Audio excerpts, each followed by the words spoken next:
është e vështirë për të realizuar gjithë rekomandimet që ka shkruar, ka propozuar Akademia e Shkencave në bashkëpunim me studiusit e konferencës, por nuk është e pamundur në rast se do të kemi një bashkëpunim, sidomos të ndërtojnë ura komunikimi institucionale midis qeverisë, akademisë, aktorëve të tjerë, siç janë universitetet, shkollat e muzikës të mesme, të vjeçare e tjera.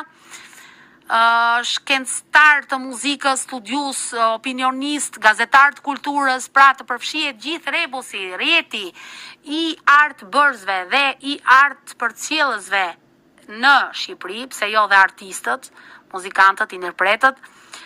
Në rast se krijohen këto ura komunikimi, mendoj se është tërësisht e realizueshme që ne të përmbushim rekomandimet e konferencës shkencore.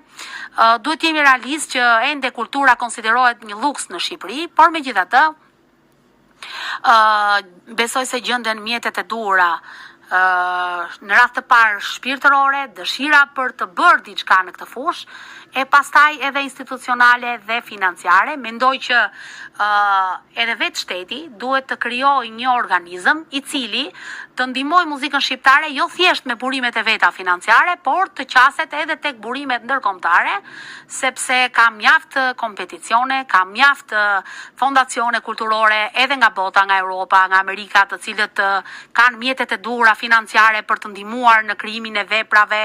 në pjesëmarrjen e tyre në për kompeticione, pse jo dhe në libra shkencor që ndihmojnë në